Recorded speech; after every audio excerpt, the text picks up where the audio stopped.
Todo empezó cuando Miguel y Samuel se bajaron de la buseta que los transporta del colegio a la casa. Al llegar a la portería de la unidad se miraban feo. Al parecer venían en el camino con los ánimos calientes el uno contra el otro. De pronto empezaron a insultarse y comenzó la riña entre dos que antes compartían como buenos compañeros. ¿Por qué empezaron a pelear? ¿Qué pudo ser tan grave que hiciera llegar a dos personas y tarjetas y culpas a estos actos que tanto han dañado la historia de los jóvenes de nuestra ciudad? Al preguntarle nos contestaron con respuestas desconcertantes. Ambos contestaron, yo no me acuerdo. Pero estos no fueron los únicos implicados, sino que por el contrario, los testigos terminaron convirtiendo en cómplices.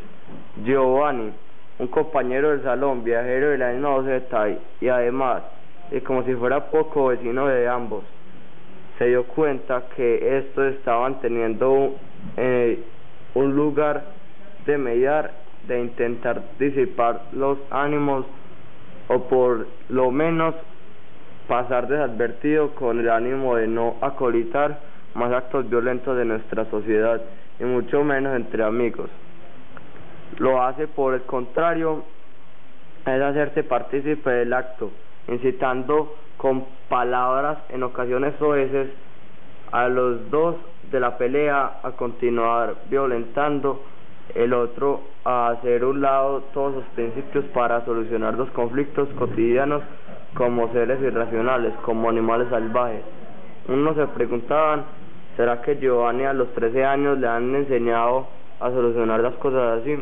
Pues el acto de insensatez amistosa no quedaba ahí, pues con el ánimo de incrementar el morbo social, celular en mano empieza a filmar el degradante acto y la pregunta ¿por qué lo hiciste?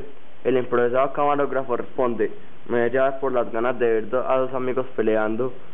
En fin, la filmación se difunde como el gran suceso, la pelea del año, dos compañeros solucionando las cosas a puños. ¿Será que esta es la sociedad que todavía queremos? ¿Para qué tantos esfuerzos, tantos estudios, tanto amor, tanta felicidad si todavía es la violencia la que nos permite ser reconocidos ante los demás? Pasan unos días y en el colegio ya la pelea es voz publi. Capítulo contado, todos parecían haber calmado su curiosidad, pero como no compartís estos actos que los enorgullecen supuestamente, ¿cómo no seguir mostrando al país que nosotros los jóvenes antioqueños, a pesar de lo que hemos tenido que sufrir y avergonzarnos, seguimos solucionando las pequeñas y grandes cosas de nuestra cotidianidad a puños y patadas? Pero hay otros cómplices. Un compañero más del salón, uno de los que tenía que tener el video en el celular para sentirse a gusto, decidió compartirlo y montarlo a internet. Daniel, desconociendo que ingresando este video a YouTube se convertiría en documento legal. Él se convertía en cómplice de dicho hecho. Además convertiría el video, además de documento público, en documento legal, usable en contra de todos los partícipes, pero además degradar la imagen de los jóvenes del colegio, pero sobre todo de los jóvenes de Medellín. ¿Será que eso es lo que queremos que sigan pasando de nosotros el colegio? Nuestros padres y amigos se dieron cuenta, y no con el ánimo de regañar ni sancionar, sino de construir, reflexionar y crecer como personas y crear conciencia social. Nos invitan a realizar Después de esta reflexión, ¿a qué llegamos?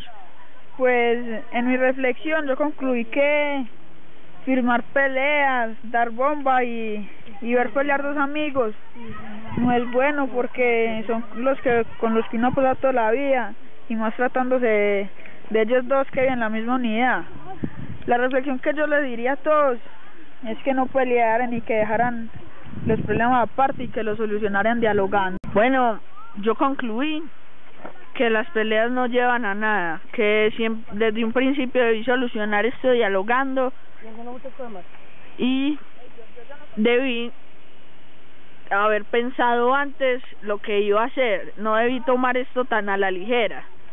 debí pensar las consecuencias que podría traer esto a futuro y lo que me podría afectar a mí y a mis... A ver, yo concluí después de haber reflexionado y después de haber hecho todo lo que dicen, pues que no hagan que no cometan el mismo error, que pues y además eso no son formas de solucionar los problemas y pues y que así no se solucionan los problemas y que hay otra manera como el diálogo, el respeto, uno debe respetar a la gente. Bueno, yo saco la conclusión de que pelear es malo, uno debe pelear con los amigos, ni con los vecinos, hay que respetar y ser tolerante